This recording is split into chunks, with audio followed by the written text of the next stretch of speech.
Mistakes made by entrepreneurs. Often the visible lack of professional preparation for the meeting, counting that it will be somehow, and improvisation are basic mistakes. It happens that during the negotiation, the part frantically sets the tactics of the talks without having a previously prepared plan, especially an alternative one. Amateur. This is how you can define action during negotiations aimed at obtaining basic information about the other side. When preparing and implementing the strategy of conducting talks and negotiation, one should take into account a different approach to the talks of Americans, Asians and Europeans. It is worth noting, however, that continental affiliation does not determine the uniform approach to the tactics of talks. Most often within the same continent there are diametrically different customs and customs that have a significant impact on business talks. It should be remembered that the knowledge of cultural differences greatly facilitates the preparation of the conversation strategy and conducting negotiation.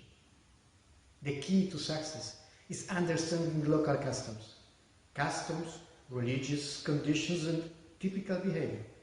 Recommendations and information relating to typical behaviors in a given country do not exhaust the range of possible behaviors, nor are they attempt to build national stereotypes.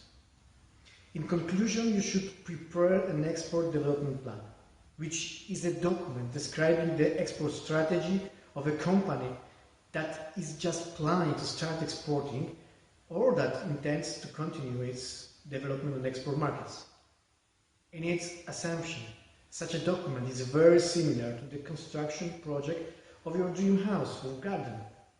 In this case, the project will be an export action plan based on solid pillars and strong foundations.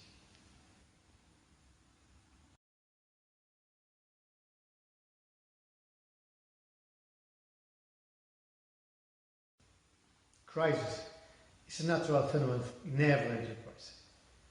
Underestimated or neglected may lead to the collapse of the enterprise, but treated with due seriousness may constitute an opportunity for its renewal and thus one of the central problems in its management.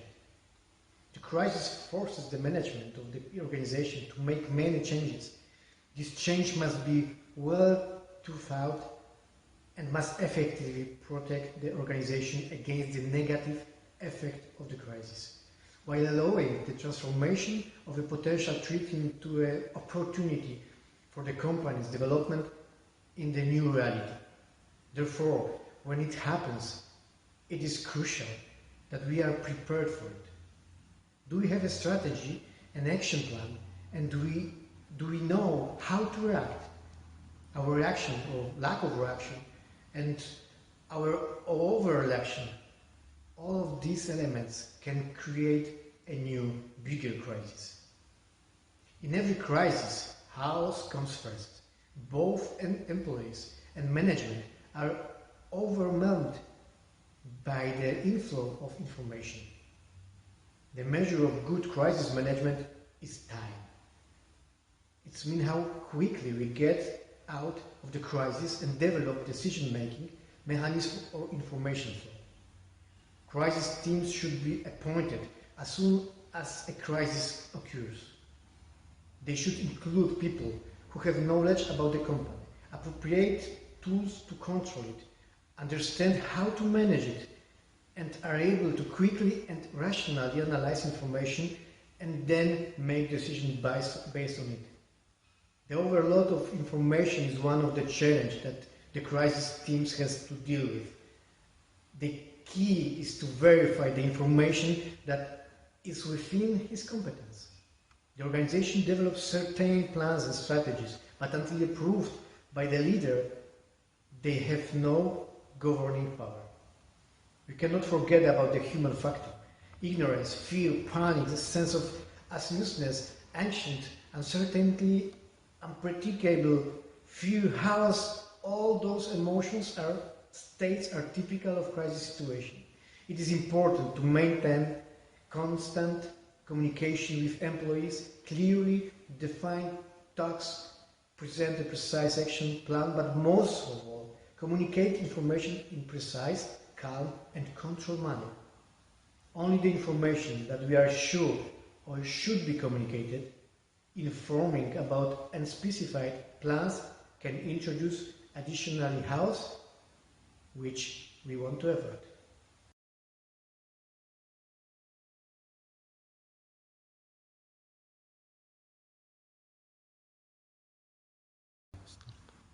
Each market, whether Polish, Arabic, German, Danish or Brazilian, has its own rules. The entire secret of the development of sales on foreign markets is based on adapting the product to the market requirements and reported needs. Manufacturers strive for standardization, but exporting requires a bit of flexibility and the willingness to adapt the product to the needs of the market.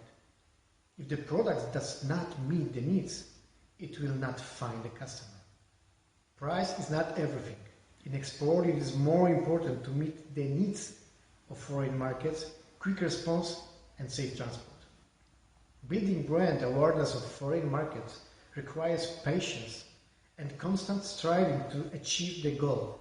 And there is only one goal: sales development. Constant systematic activities lead to the building of permanent sales channels. How long does it take an average for us to achieve a satisfactory level of sales? There is no single answer to determine how much time we need to research the market, examine the needs, build brand awareness, promote products and establish direct contacts in the industry. Therefore, activities must be well thought out and well planned. Not everyone can develop exports. You need to be specialized in several areas and know what steps to take to successfully develop foreign sales. Without knowledge or experience, it's like feeling in the dark with your eyes closed. You should always keep your eyes open and seek directly access to those interests. You should know what actions to take and above all, know the needs of foreign markets.